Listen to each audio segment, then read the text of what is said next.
Info Hub begins with news that the Guyana police force made a big dent in crime early this morning when they eliminated 5 heavily armed bandits.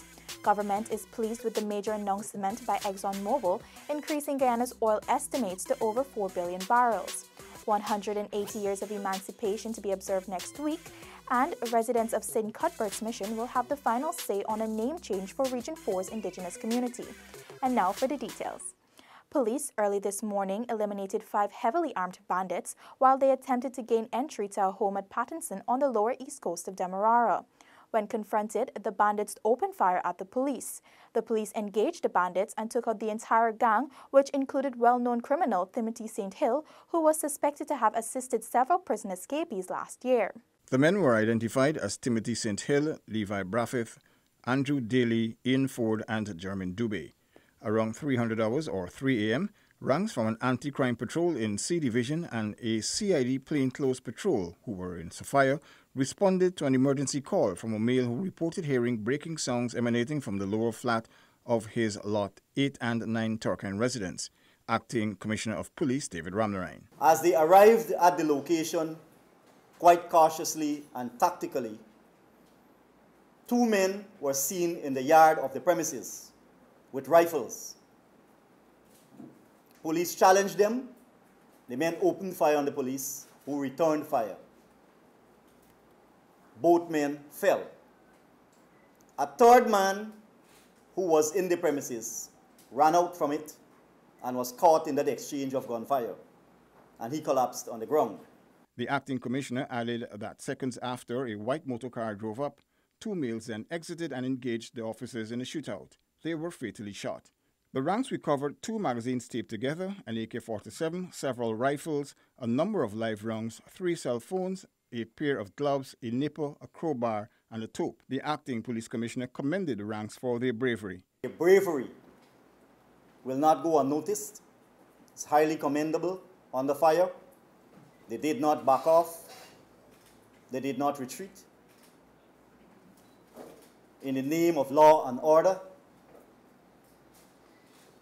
in ensuring that public safety is assured. Just recently, it was announced that there was a 17% reduction in serious crimes for the period June 2017 to July 2018 as compared to the period July 2016 to June 2017.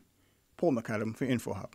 Government says that the announcement by ExxonMobil that Guyana's oil reserves are estimated at over 4 billion barrels is more good news for Guyanese. Minister of Natural Resources Raphael Trotman said, and I quote, "Confidence and investor interest in Guyana will continue to grow as a result. The good news continues to flow for the people of Guyana and for future generations. Citizens can be assured that the management of the oil and gas industry is in prudent and capable hands. We have major infrastructural, economic, and social transformation projects and programs which are being developed in consultation with the people of Guyana.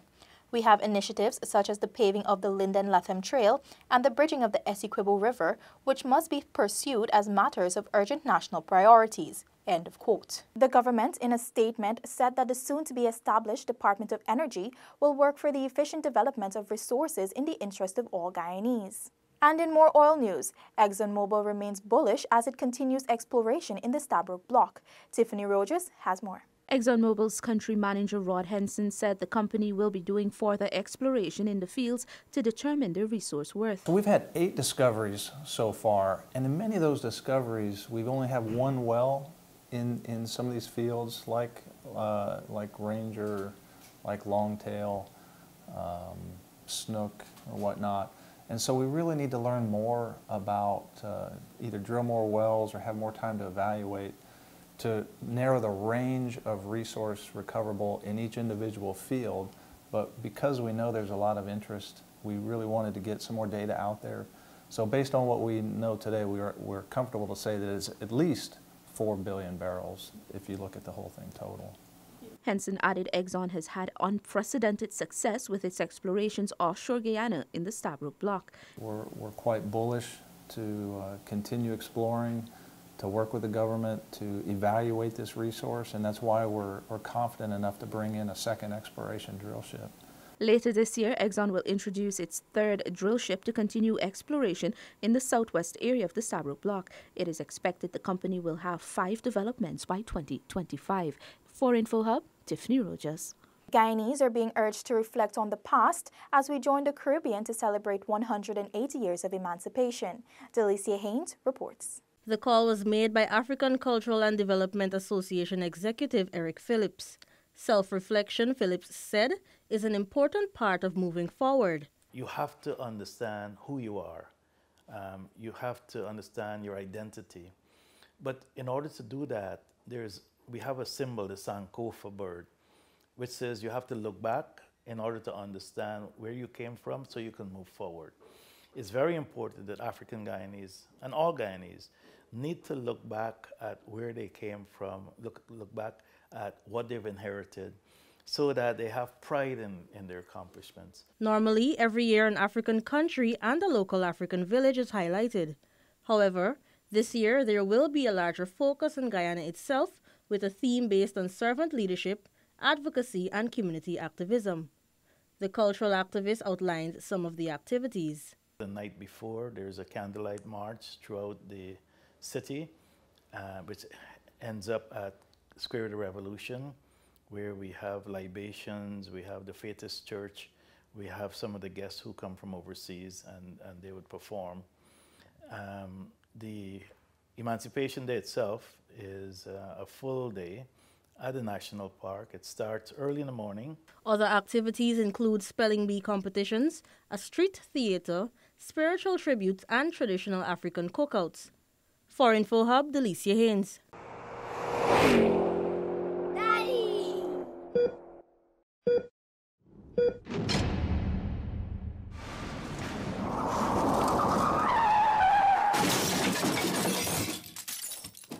Thanks for staying with us. Willoughby Bakuri, Minister of Indigenous Peoples Affairs, Sydney Alicock, said that the residents of St. Cuthbert's Mission, the only Amerindian village in Region 4, will decide on the community's proposed name change. Seneca Thorne tells us more. This here is a very sensitive issue. We have been going to and fro from the community, but it is amazing to see the division on this name change. However, we would take guidance from the majority of the people. We have already given them the opportunity to make a decision. At a June 3 meeting to confirm the renaming of St. Cuthbert's Village to Pukuri, the majority of the residents indicated that they were not in favor of the name change. During the deliberations, the decision was made for a vote to be taken. However, it was brought to the attention of the gathering that several residents were not present. Another meeting was scheduled for July 15, where the residents all voted on the matter. Minister Alicock told Info Hub that the ministry is currently awaiting the results from the last meeting. We'll take it from there when we get the results from their decision at a meeting that they were supposed to have already. St. Cuthbert's Mission, the only indigenous settlement in Region 4, was founded in the 1800s. The village, which comprised 1,500 residents, was initially named Bukuri. This was later changed to honor the arrival of the Anglican priest who arrived in the community on St. Cuthbert's Day. Seneca Thorne, Info Hub. Waste disposal in Guyana's rivers, canals, and trenches creates an unhealthy environment, but it is also costing a fortune. The National Drainage and Irrigation Authority is pleading with you to stop dumping garbage into our waterways. Chief Executive Officer of NDIA, Frederick Flatts, said its role of improving drainage and irrigation in Guyana is an important issue. He is reminding citizens to play their part in the protection of the pump station. Early on, some of the speakers referred to the need to have safe disposal of solid waste and not to use the channels as a receptacle for solid waste. I want to say that right now in Region 6, someone threw a bag in the channel. Unfortunately, it got into the pump. And the cost of that repair alone is going to be about $5 million. Simple as that. Head of the Agricultural Sector Development Unit, George Jarvis, reminded that such irresponsible actions rob the state of the opportunity to utilize scarce financial resources to improve other communities or sectors. Most of the problems we have with structures and works like is being done here can be avoided simply by us recognizing that it's ours, and if it's damaged, it has to be repaid from somewhere, and that somewhere is something that was planned beforehand. So we plan to do an additional 6 pumps, but we have to repair 2 that were done before that should have been working. Through the National Drainage and Irrigation Authority, the government has been making continuous efforts to reduce the flooding in low-lying coastal communities. Through the World Bank-funded Conservancy Adaptation Program, 3 multi-million pump stations were recently commissioned on the east coast of Demerara. For InfoHub, Stefan Gabriel. Decisive action at the highest level of government is necessary to mainstream youth development. This is according to Dr. Douglas Slater, CARICOM's Assistant Secretary General for Human and Social Development. Dr. Slater was speaking at the opening ceremony of a 3-day Caribbean Forum on Youth Population and Development at the Marriott Hotel this morning.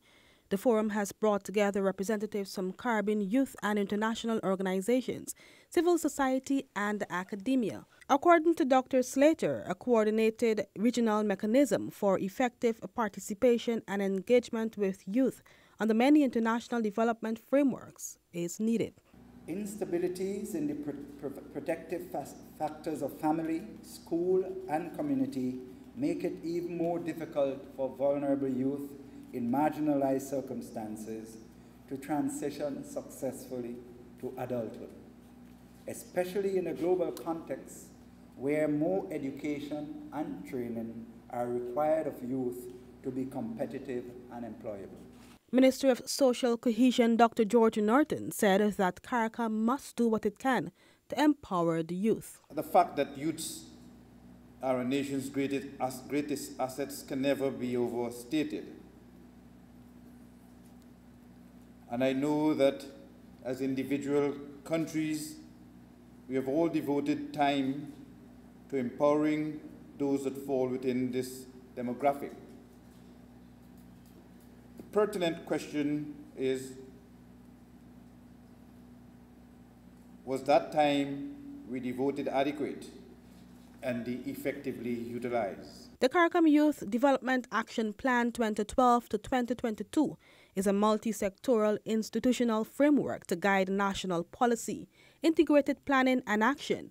It seeks to address the gaps and imperatives for youth development by articulating 6 CARICOM youth development goals as the minimum standards for youth development for which member states are accountable. Reporting for InfoHub, Alexis Rodney. And finally this evening, GPL is sounding a warning to customers. Unauthorized and careless acts during construction or renovation can result in significant losses. Renetta Lafleur has more. One major issue contributing to power loss is the increase in load where consumers attempt to add capacity to the existing approved service. To do this, consumers must consult a certified electrician for inspection, receive a certificate of inspection from the Government Electrical Inspectorate, and then apply at any GPL office for a load increase.